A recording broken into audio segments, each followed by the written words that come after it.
We have a great panel today. Liz Squillace, and by the way, everyone probably has the biographies attached to their agenda. Hopefully you do. I won't read each one because I think you may have already done that, or you certainly can do it. But briefly speaking, Liz Squillace, we're very happy to have her in Bridgeport. She's a resident of the Reed's Arts Building, and she has been doing a tremendous amount of work not only in Bridgeport but a lot of public art in many municipalities. Chris Dam is also now in Bridgeport. He's come here from Williamsburg, where he was very impactful in a lot of the creation of that of Williamsburg as being a great attraction to the arts community, and now is located in Bridgeport, has done work also in Florida and in Berlin as well as Stanford. And Sandy Goldstein, most everyone in this room must have heard of Sandy's great work down in Stanford with the Special Services District there, and in her decision to become part of this panel, she had introduced the idea of speaking about performing arts and its impact as well as public art. So we'd like to get started so that we can have as many people participate at the end as possible. So Liz will start off, and Liz, thank you very much.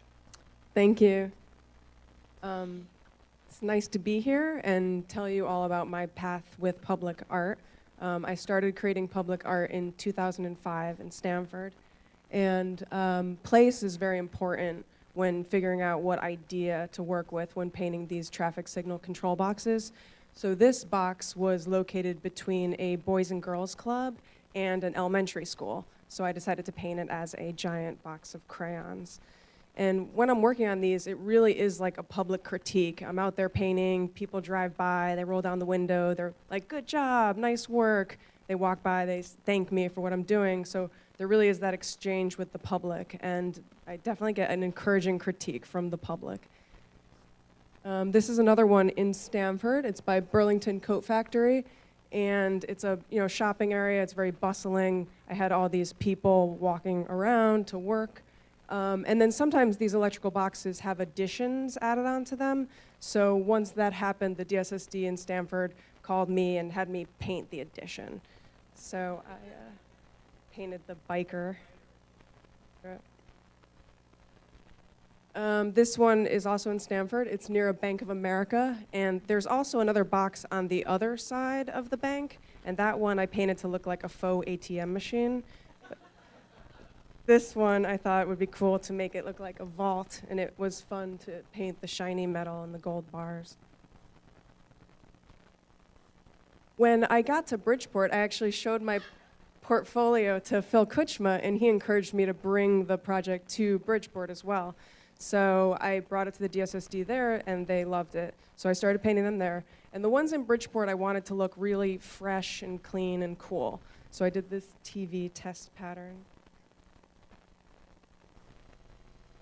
This is another one in Bridgeport, the pigeons by the fireplace. And this one looks great in the snow. When there's snow all around it, it really amps up the cozy vibe of the fire.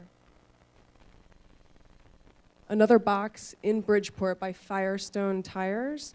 And for this I used screen printing. I had done a public art project called Wear Your City, where I took photographs of architectural elements of Bridgeport and things like tire treads and manhole covers. And I printed them in bright colors on t-shirts and black as well. And I used those same screens to create this composition.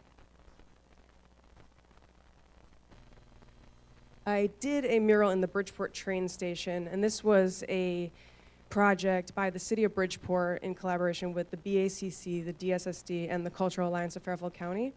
They put out a request for proposals. I came up with a design, applied, and got the project. There's 3 parts to the mural: the front, the mid, and the back. The front and the back are curved walls. So fishing is big in Bridgeport since we're right there on the Long Island Sound. And I have the night sky in the silhouettes of the fishers, and this will tie into the theme of the passage of time, which you'll see. Biking to Seaside Park is one of my favorite activities in Bridgeport. And so I included a painting of a young woman biking, and there's also the ferry to Long Island.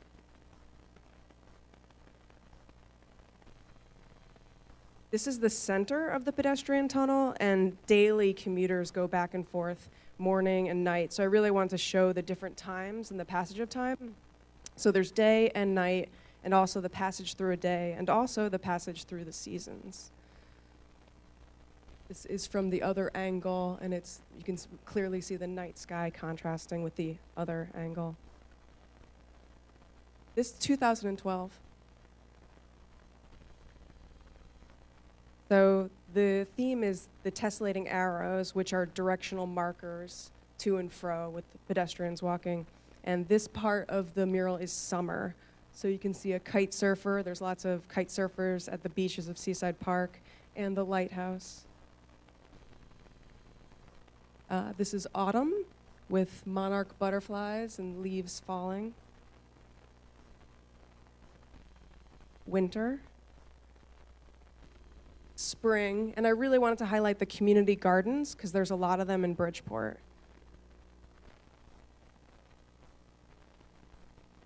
This is the underwater portion of the mural. In the back part of the train station, if you look out the windows, this area is almost underwater. And I brought my friend from RISD out from Chicago to help paint this section of it, Darcy Fangi. So she did a great job on this part. And during the process, we actually went through Hurricane Sandy, so we really saw those water levels rise. Another part of the underwater mural with the fish spiral, coral, and the undulating waves. While we were painting under there, it was really a type of performance art. We'd be painting, people would come by and see the progress day to day. This was my team. Public art needs, a lot of help and great workers. This project was large enough that I was able to hire 2 artists and 2 assistants, and we were able to get the thing done. We worked together. We, used our strengths to complement each other. My latest project is the Painted Stairway. For this, I partnered with Generation Now, and through a Reggie grant awarded by the Connecticut Office of the Arts with the NEA, distributed by the Cultural Alliance of Fairfield County, we created this communal mural. We had about 3 dozen volunteers over a 2 months period, so many hands went into this, and they're all volunteers. So it was just amazing that they came and showed up and just had really positive attitudes. Here we are laying out the grid of the design. And projects like this really bring life to an area, not just as a project or a finished art piece, or even while you're creating it, but even after as like an activated backdrop for photos, musical performances, videos. And while we were working on it, we always gave the pedestrians the right of way. We made all of our volunteers aware, to be aware of people walking up and down, and to give them the right of way. The theme of the mural is our humanity, as seen in a DNA strand, diversity, collaboration, and unity. It was really important for me to get community support and public approval for this. I would bring the design to Bridgeport Generation Now meetings. I built a 3D model of the stairs, brought it to a Parks and Rec meeting, and got approval there to do the project. I met with landlords and had the Reggie grant match met by Spinnaker and Trevs Corp. And the project was featured on the front page of the Connecticut Post. It was in News 12, and latest, it was in the RISD alumni magazine, RISD XYZ. This is a photo from the unveiling. And now I find people are taking photos in front of the piece, putting it on Instagram, and they're really enjoying it. This is a local Bridgeport musician, Netta, who made a whole music video and song featuring the public stairway. And this is the Pocket Hotties indie band. I find that if I look at the hashtag Painted Stairway or the hashtag Broad Street Steps, I'm finding a lot of these images. So it's really becoming like a destination spot. People are going there, they're taking their picture, they're putting it online, they're spreading the word. This dirtbag studio painted a pair of pants to match the stairway.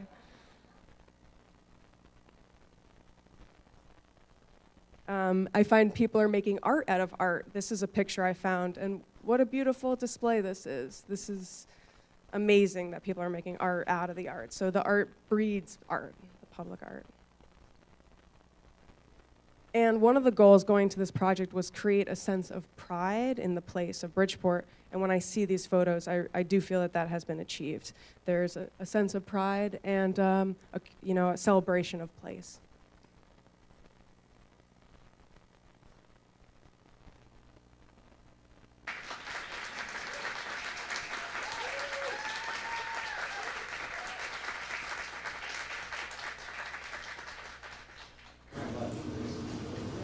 Chris is next, and it's great to be able to have. Is that on? Sorry. Is that better? Sorry. It's great to have people that have experience in other areas as well, because many times we think that our area is different, or that we have either an easier time or a tougher time to be able to accomplish some of the same things. And we'll see what Chris would like to present, but we're hoping that part of what Chris is doing is, by choosing Bridgeport to be his place now, we think that it's going to be it's going to have significant meaning to other artists and to other people that are interested in being able to enjoy the art of the artists. Thanks, Chris.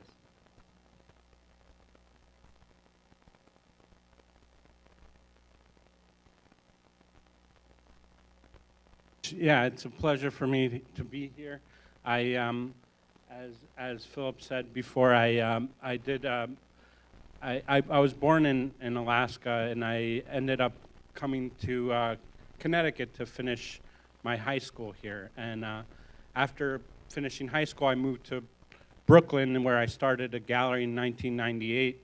And the gallery was, emerging artists from local artists from Williamsburg, and so it was a very community-based gallery. In 2007, at a point where the market was collapsing, we ended up having an opportunity in Berlin to move our space there, and so we represented artists from New York and Berlin, and so my background a lot is in being a gallerist, also being an artist, and being a muralist, and so my influences are many. I started off as an artist, and then recently I started doing more community-based murals and projects like so. This image is a picture at the Arcade Mall in Bridgeport, and this is a piece that I worked on that was representative of Bridgeport. So it has like a certain style. I use lights in my artwork that illuminate certain parts of it. They kind of create an atmosphere, and they also provide a safety aspect. So a lot of these pieces are meant to be outdoors as much as indoors.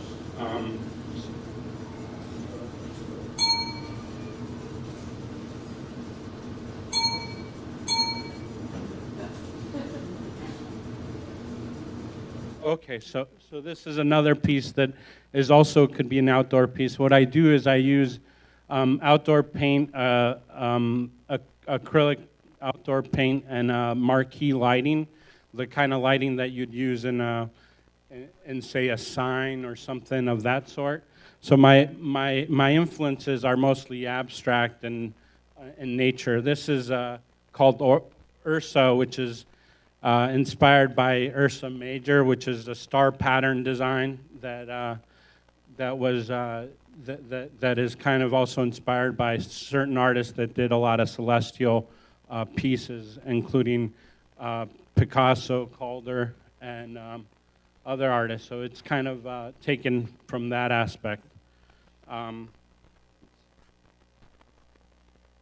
this is another light piece that is also could also be outdoors. It's basically just these random star-like patterns that light up.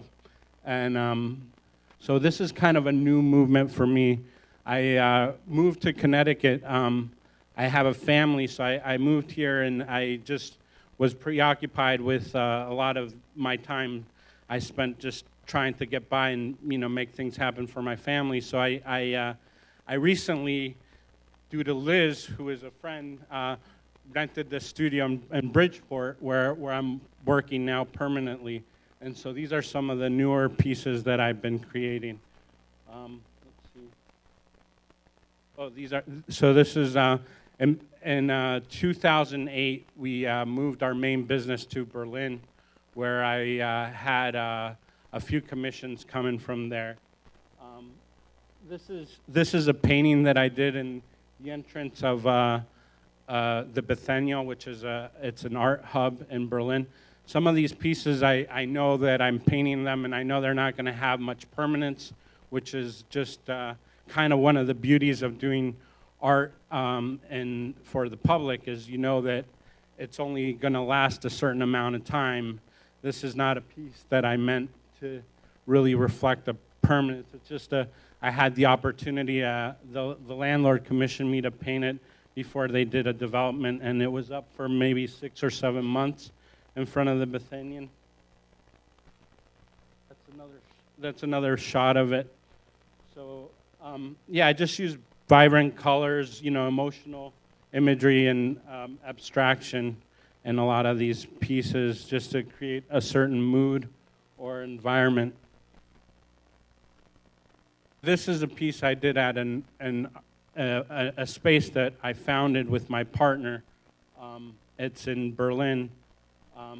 This one also includes light. It's the first piece that I did that had lights in it. And it's like 50 foot long, and it's just this sort of goes through the hallway of the space, and it's a public piece that it happened in Kreuzberg, Berlin. That's some detail shots of it. So it has a switch. I used a BX conduit to make the electrical. I brought all the electrical parts from the U.S. and kind of made these images. This is another piece that I did. It was commissioned by the American Embassy, probably 2010. So this was, I was commissioned by the American Embassy to work with Muslim kids to do their entrance to their school. And this was kind of the entrance to the school. So what I did is I painted around certain of these kids' works, and I kind of framed things out so they would each paint a certain imagery inside of them, and a lot of them painted, I asked them to paint something that made them think of home, and a lot of them painted mosque and other things that were relevant to them. This mural expands maybe 50 feet wide, and it's about 4 or 5 feet tall. So that's a picture of me with the children painting it. So one spark was kind of this crowdfunding event that Jacksonville, Florida did that I was invited to.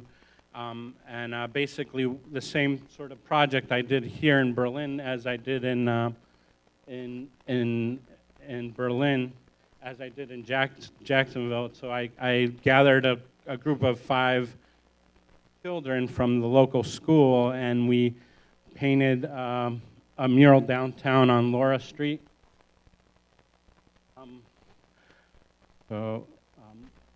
Yeah, so this is Lorca Coffee Shop. It's in Stamford. It's actually my sister's coffee shop. We opened it in, I think, 2012. So we made the coffee shop sort of as an art piece, thinking of coffee.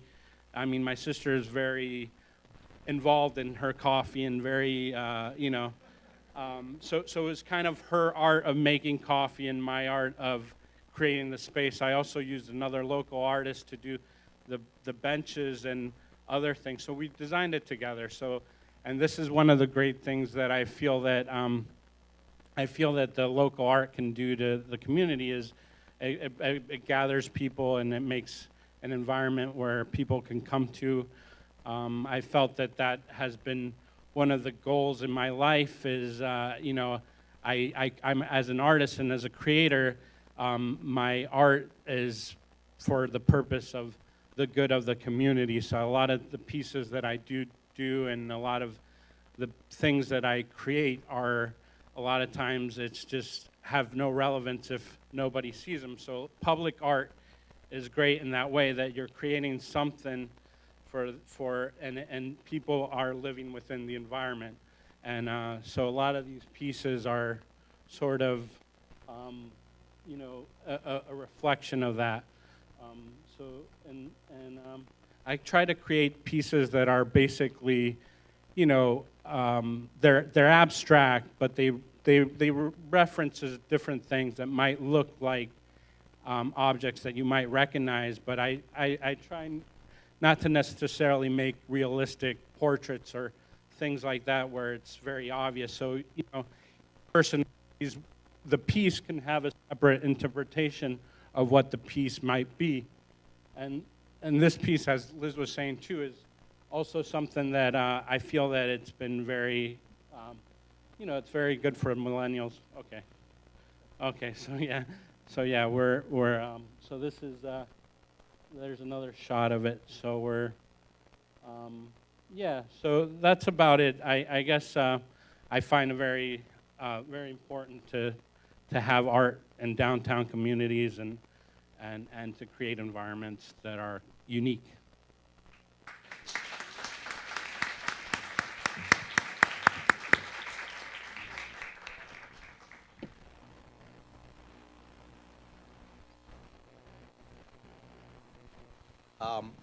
As all of us know that ever go to Stanford, the operation that the Special Services District runs there is so integral to much of what's gone on in Stanford for the past 20 years. And the combination of art and corporate presence, and obviously the residents as well as all the visitors to Stanford are really accentuated by what their Special Service District does. So Sandy, thank you for participating. I can't.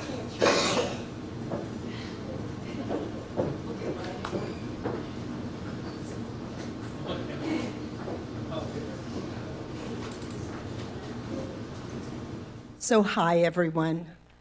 I'm Sandy Goldstein. I'm with a horrible cold, so no one come near me today. And this poor microphone, you're going to have to sanitize it when I'm through.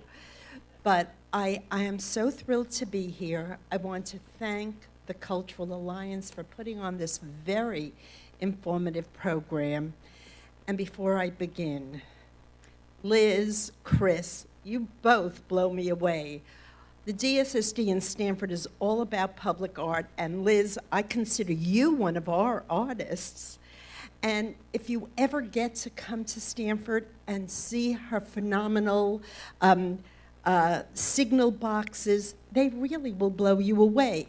And because I am absolutely not a competitive person, I want you to know we were the first community anywhere to do these signal boxes. They've been imitated, thankfully, because imitation is the best form of flattery, all over the country, and Liz is one of our originals. So we're thrilled. And Chris Lorca is a star in our downtown on Bedford Street, and that mural that you painted just graces the wall. So there's that.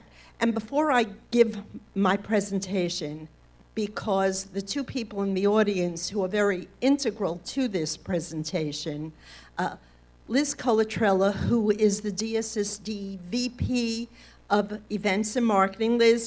Lynn, raise your hand. Mike Moore, who's VP of Operations, and Patrick has mentioned around 25 times. So I got to know what you do in Bridgeport, what you did in Bridgeport.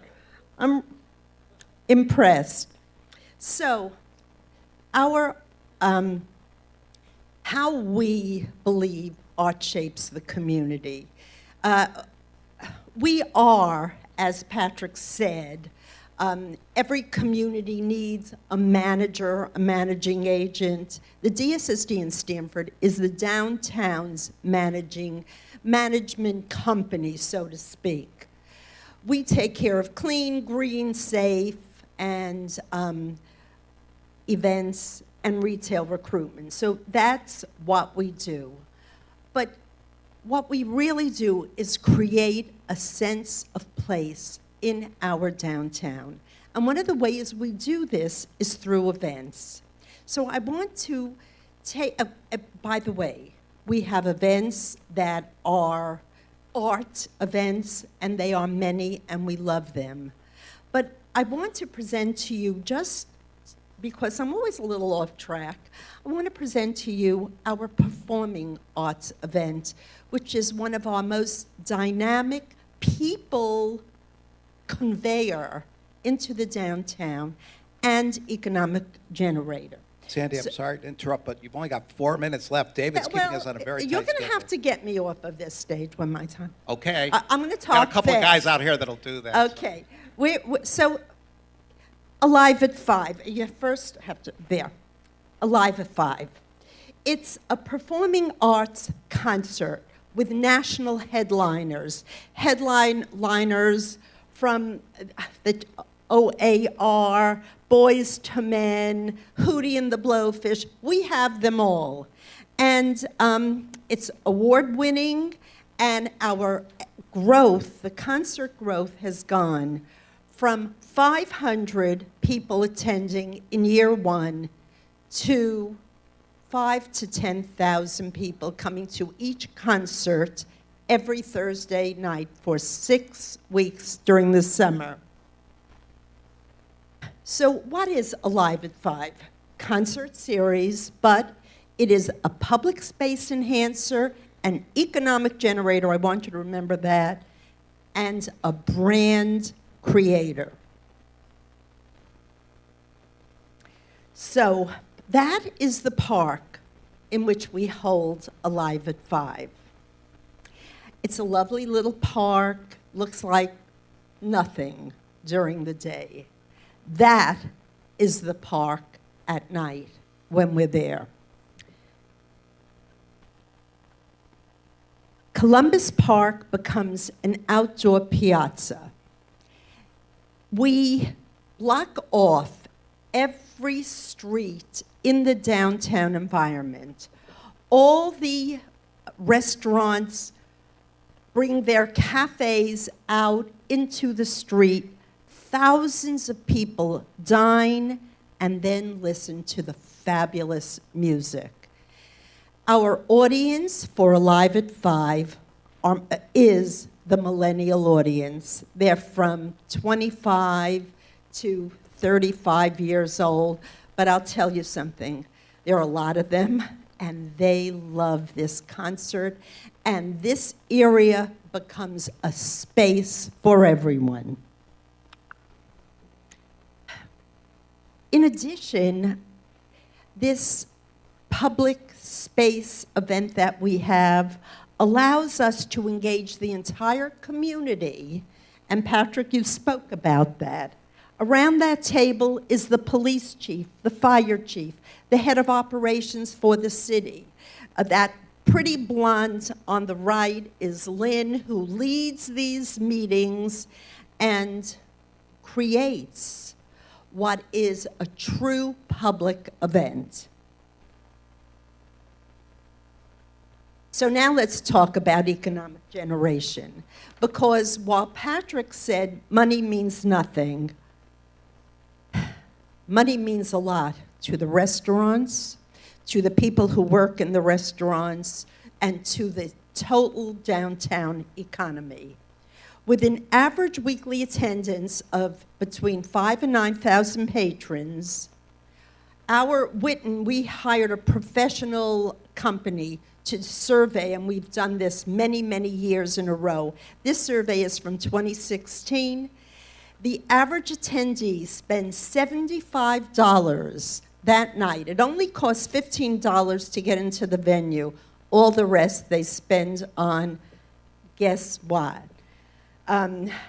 Anyway, they spend $75,000 in downtown Stamford and the adjoining neighborhoods, which each concert night is $375,000 poured into our city.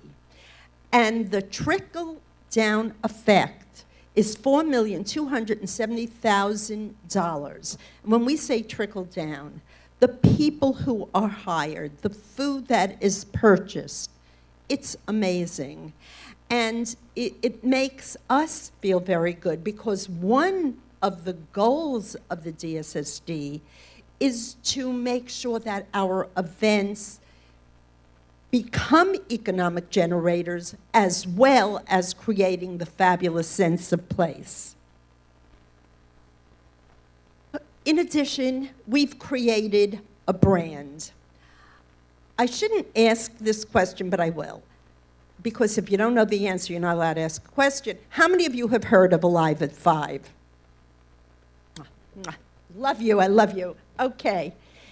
This concert has become synonymous with Stamford. It is used by corporations and retail residential managers and realtors to bring people into the city to encourage them to buy, and the city uses it as a pitch tool to get companies here. So we're really very, very proud of that. So there's a high retention. I think they want me off the stage, but I'm just going to finish this. 100% of the people stay at the concert until the end. Here's some of our raves. I'm going to take the middle one. Alive at 5 has greatly impacted our business. These are from the restaurants in the area. Essentially, what this says is that Alive at 5 gives the restaurants a 5% higher return, 500% higher return on their investment than any other thing that is done. So, that's it. That's it. Nothing else. Thank you.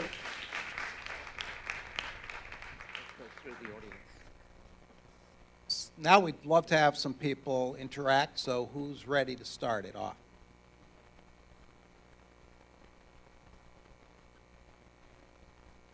Hello.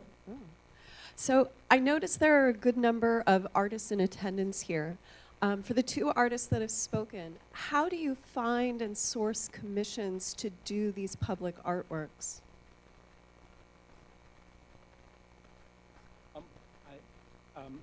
Sure. Well, at first I had a partner who I work with closely that found a lot of the, would find a lot of these commissions, and just being in the art community, you start to find venues and things that for example, the piece that a lot of it I do out of part of joy and things that I think the financial side of it sometimes is not necessarily my motivation. With a lot of these projects, like my sister's coffee shop, I think she might have helped me, or she didn't even buy the paint. I just wanted to do it.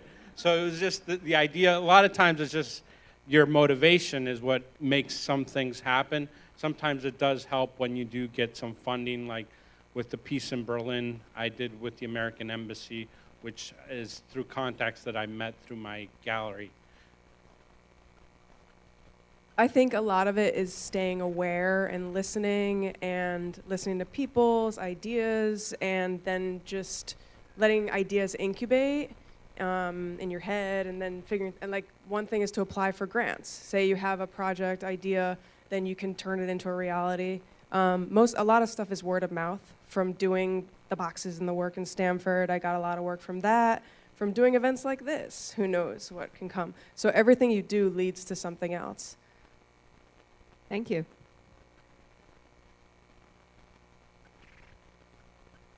My name is Katie DeLuca, and I'm the town planner in Greenwich, so I have a practical question.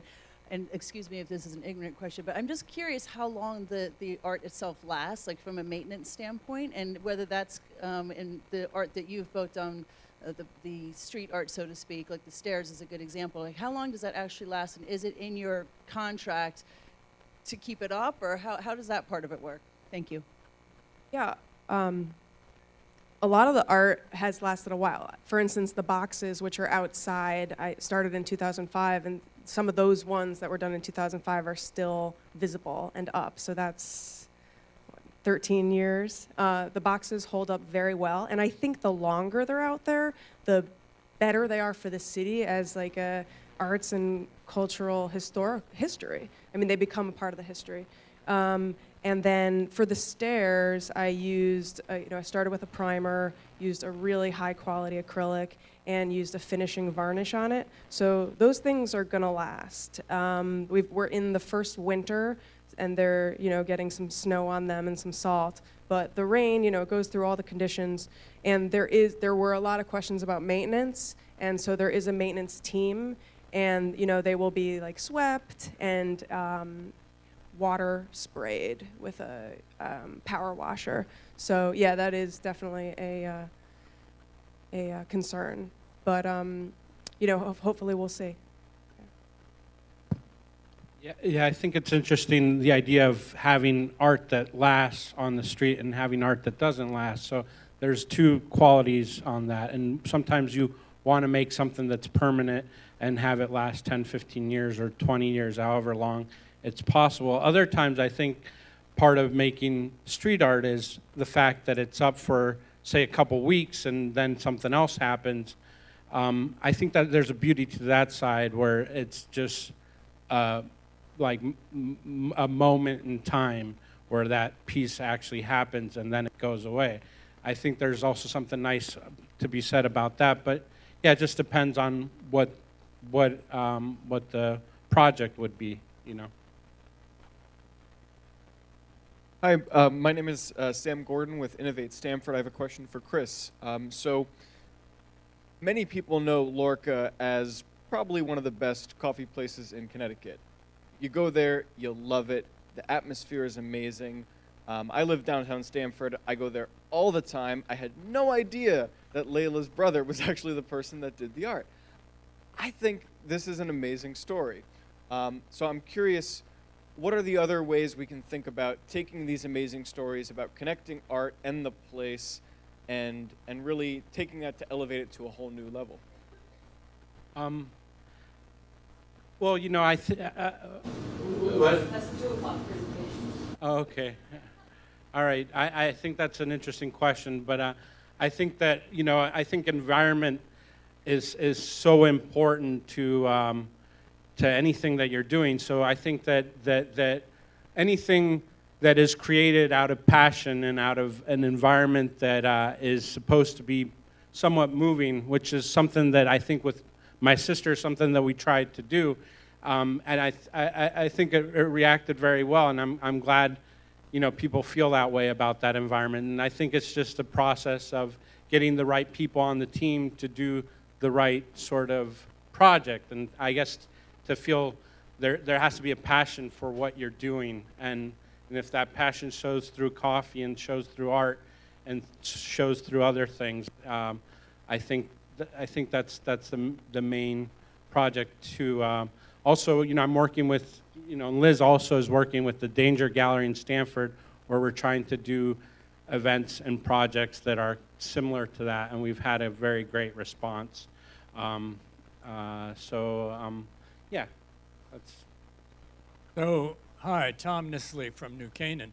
But I have a question for you, Sandy. In Stamford, the center of town is morphing, changing. And there are other centers that are happening. How are you handling that?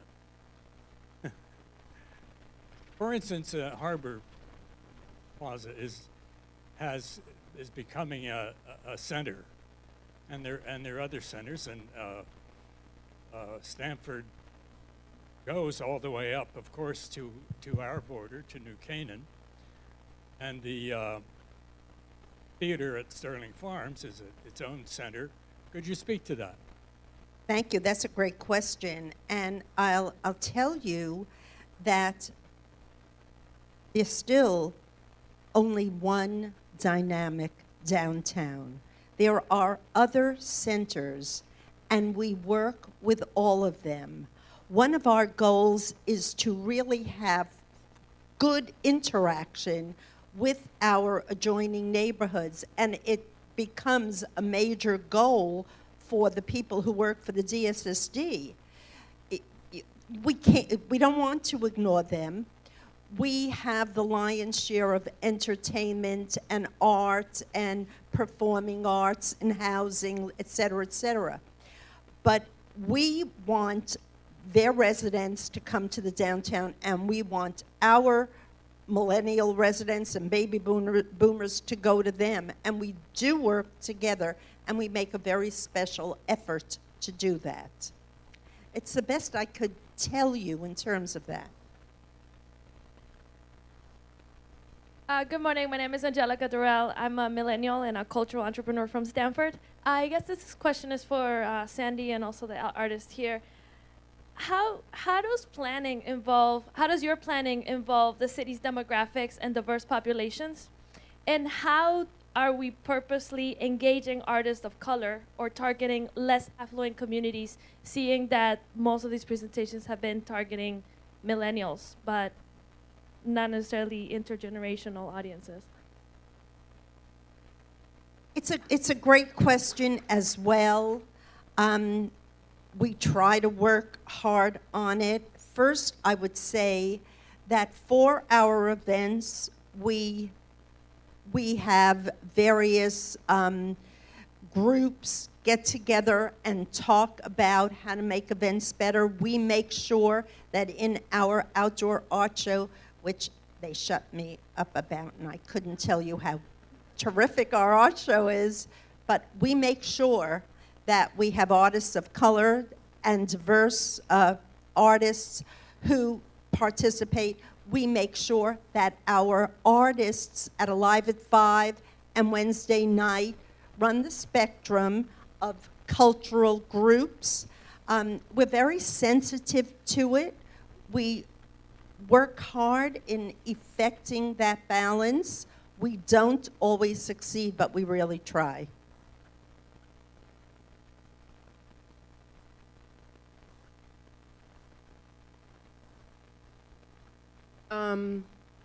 For one thing, with the painted stairway, I partnered with a group, Bridgeport Generation Now, which is a very diverse group.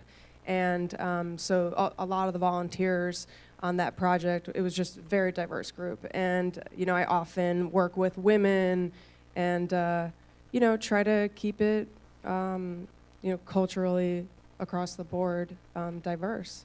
So living in Bridgeport, there's all types of populations, young, old, and so oftentimes it's just a matter of going into your community and working with the people in your community.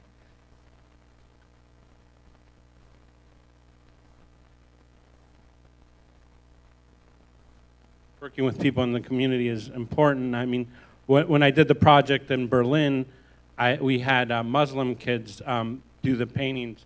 So, it was kind of different cultures, different ideas. And I think with art, it's impossible not to be inspired by different cultures and different ideas. I'm part Spanish, so that's, part of my background. So there's a lot of influence in my artwork, and that's, African art and just Hispanic art and Spanish art that comes into it as imagery. So that's another way to... These were some great interactions, and although we have to now give way to the next part of the agenda, we're going to encourage that everyone, while having lunch, the artists should try to sit at different tables, and people should try to find some of the other presenters today to sit near and interact a bit more, because there'll be opportunities like that during the rest of the day. Let's again thank the artists for their great work and for their great presentation. Thank you.